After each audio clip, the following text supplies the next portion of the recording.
Alright folks, Genius 88, we are back. Let's head on to chapter number 3, where we got a package of a snake. Someone get away from me. Ooh, a rattlesnake. I've been wanting to see one for ages, thank you. Do as you wish with it, as long as you get it far away from me. Thank heavens it didn't bite us, snakes, just what this investigation needed. You're right, Ace. We can't forget that snake was sent to you specifically, and being there was nothing else in the box. It's clear it was a threat meant to rattle us. The Italians must be behind this, maybe Vittorio himself, but we won't be intimidated off this investigation. Ace, let's return to the crime scene. We'll solve this murder, come what may.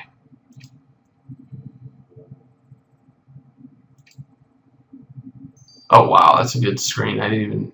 I just wanted to get into the bathtub scene, but that snake is a little, it's pretty scary.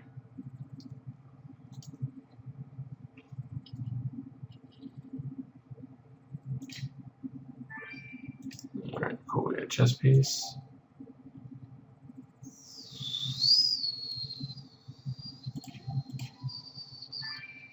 There's the poker cards, sock, and a horseshoe right there. Oh, snap. That's... seems like we should have caught that at first.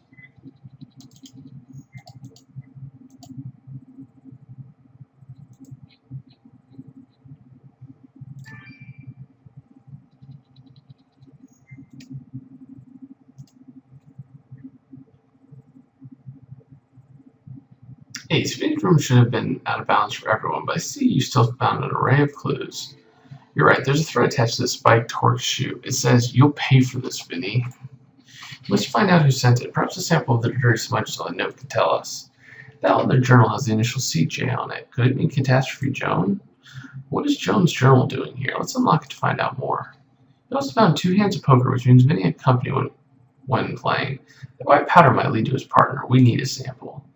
Ace, I still think Vittorio sent us that snake as a threat, but we won't let our attention wander. Let's get to work. Yeah, that's a sweet picture right there.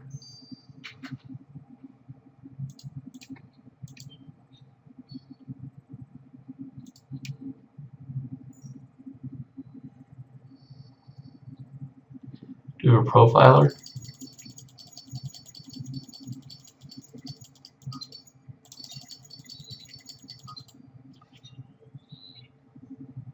We are on chapter 3. LeBron. Hey, so let's put the substance from that note on the microscope. We need to know who threatened Vinny.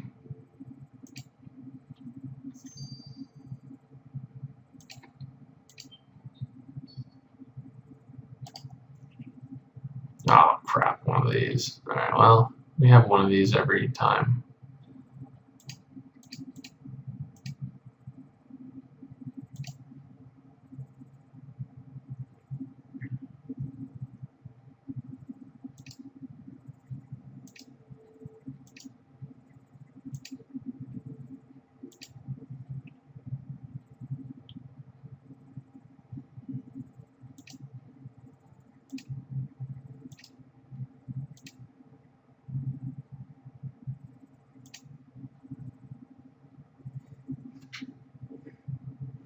Yeah, chapter 1 and 2 will be up probably by 4:30, 5 o'clock, so within probably another hour or two.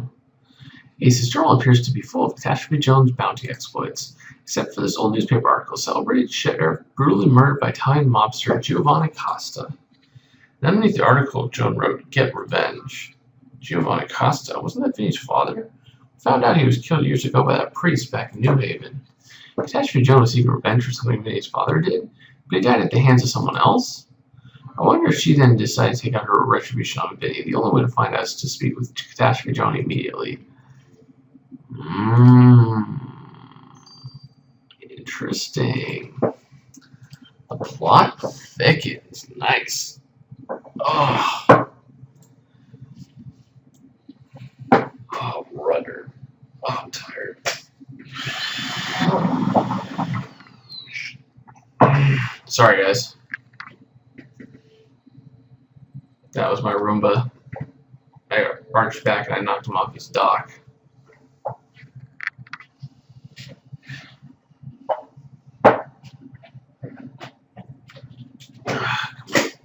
Come on.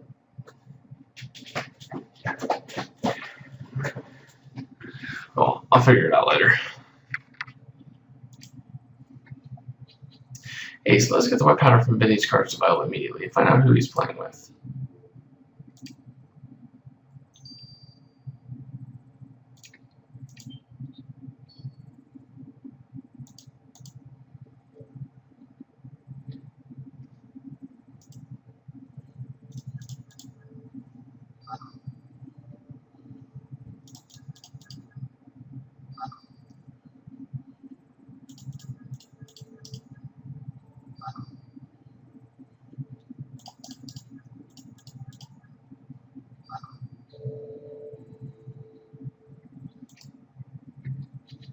Well, sample from the threatening note is cigarette ash, Ace. So whoever wrote this note is less smoke. Keen observation. We know someone who not only smokes, but who also has a horse, Clay Westwood. Mr. Westwood was threatening our victim. We need to discover why. We shall question him at once.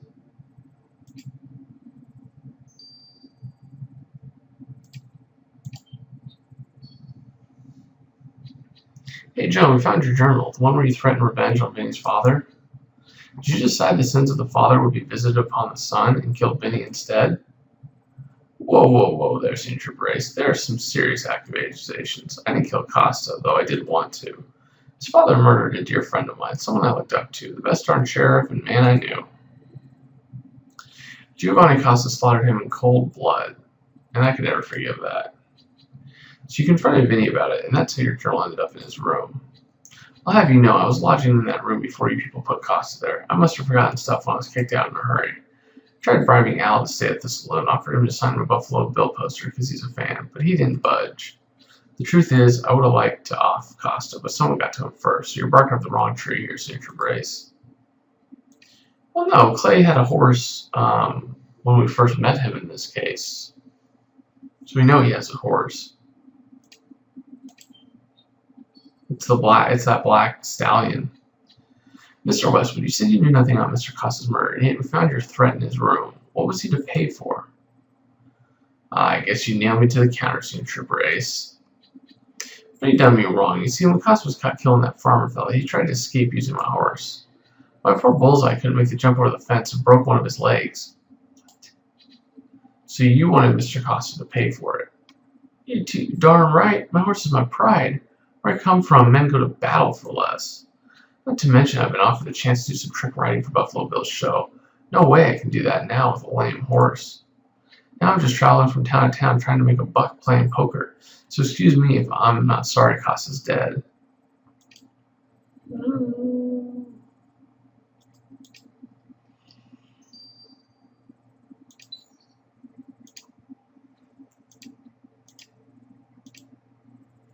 Ace, I dare say we have a bit of a powder keg on our hands.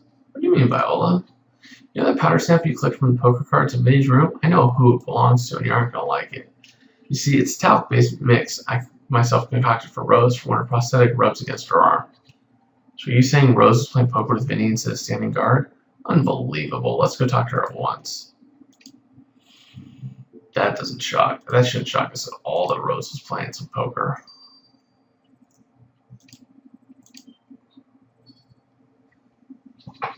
Hey Rose, we found out you were playing poker with Vinny while you were supposed to be watching him. And? Well, my eyes weren't closed while we were playing. There wasn't much to do other than sit and wait. Might as well make it enjoyable. I hate to say this, but between this and you leaving Vinny on guard as you go out in the street, you show negligence in keeping him safe. Ace, you don't trust me after all this time? I've got my own way of doing things, and I won't have you or anyone else calling me incompetent. I'm the security expert here. Well, Rose, the last thing Ace wants is to hold you under suspicion, but you're not helping your own case. Ace, Victoria may have tried to scare us off with that snake, but instead we're closer than ever to catching Vinny's killer. Between Catastrophe Joan, who carried a grudge against Vinny for the murder his father had committed, and Clay Westwood, who's furious at Vinny for maiming his horse, we've got solid suspects, and all we need is a few more clues and we've got our killer. You're right, Ace. We the killer lured Rose outside with the explosion. They might have left more clues out there.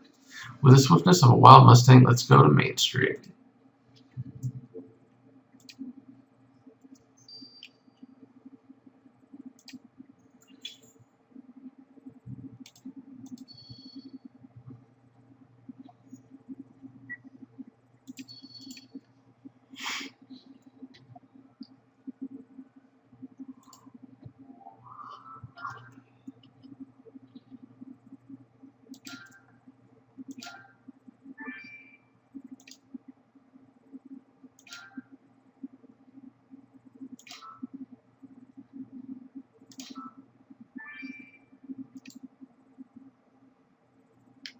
Where's the carrot? There it is.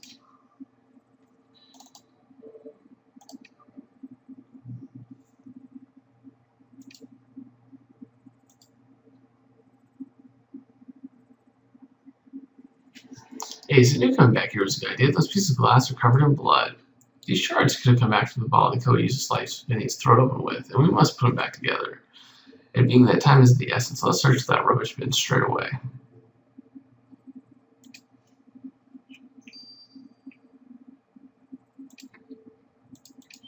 Yeah, it definitely looks like Rose's alibi is pretty legit, so.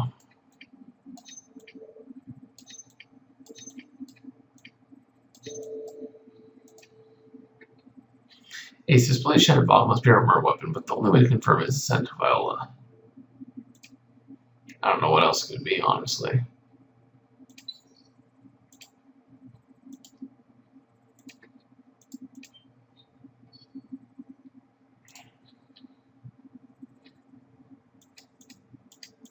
A bunch of chicken wings. Ah, the key. Ace, it's a rather odd key found in the rubbish. It's got Fat Chance Saloon written on it. You're right, is where Vinny was staying. Could this be the key the killer used to open the door? If anyone recognizes a counterfeit key, it's Diego. Let's ask him to have a look at this. Yeah, I wonder how Diego's going to react to you dating Charlie. Let's have a Fanny snake in the cauldron boil and bake. I've had quite enough for snakes for the day, Viola, thank you. Indeed, so have I. Don't imagine what happens on the ship. What will be next? But I can answer at least some of your life's puzzling questions. The bloody bottle you sent to me is indeed your murder weapon. Testing the blood on the shattered rim, and it matches that of your victim. The killer used this bottle to slice his throat wide open. Knowing the killer must have held the bottle by the neck, I tested the area for any biological traces, and I found one. Faint traces, skin left on the bottle indicates your killer is a male. Ah, so he's a male. Ace, he's certainly a dead man walking with you hot on the trail.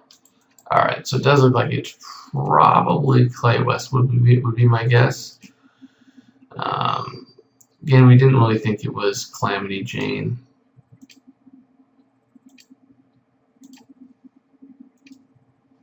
Hey, Madeline, I've heard you and Mr. Dupont have become romantically entangled. Surely you did not forsake me so. I regret it as in me playing the dashing knight to your damsel in distress.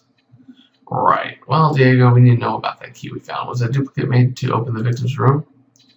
Well, not just the victim's room. This is the saloon's master key. It opens every door there. Wow, Ace, the killer must have stolen that key from the saloon. That's how they got into Vinny's room. Indeed, which is why when I discovered some minuscule red fibers attached to the key, I asked your theatrical Miss Pemberton to examine them. She said that the red fibers like key are from clothing. Your killer is donning the color red. Alright. Alright. So it is pretty sure. Let's head over there. Pretty sure we all know.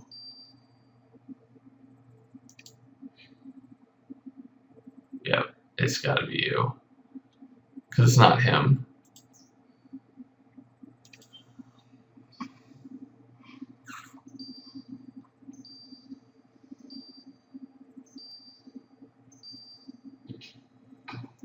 Yes, sir. Clay Westwood, you're under arrest for murder of Vinny Costa. Did you actually kill him because he maimed your horse? I beg your pardon, ma'am. I've never killed anyone in my life, and Bullseye can attest to that. If so, then why did we find your Buffalo Bill watch fob covered in Vinny's blood? I do love Buffalo Bill, as any respecting cowboy should, but as for the rest, I couldn't tell you.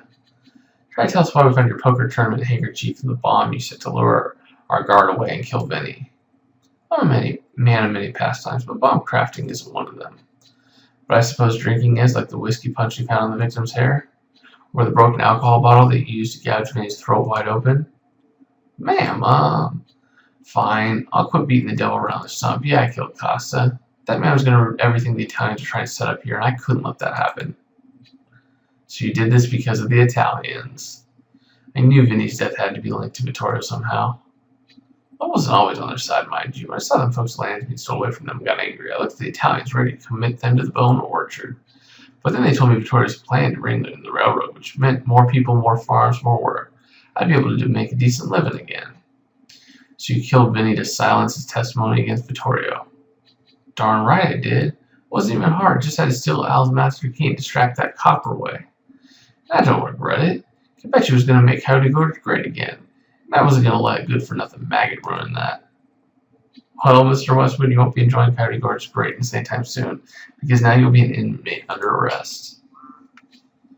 Mr. Claire Westwood, you stand accused of the murder of Vinnie Costa. How do you plead? Well, Your Honor, I'm guilty as charged, but I did it for the sake of all of Coyote Gorge. Campeche has some great plans for this here place of ours, and Costa was going to get in the way.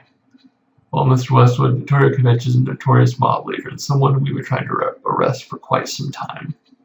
By murdering her sole witness against Mr. Campeche, not only have you committed a crime, you've obstructed justice, which is a grave disservice to all Concordians. I have no stomach for the disregard of law and order that you have displayed, sir. With that, I sentence you to 25 years in prison.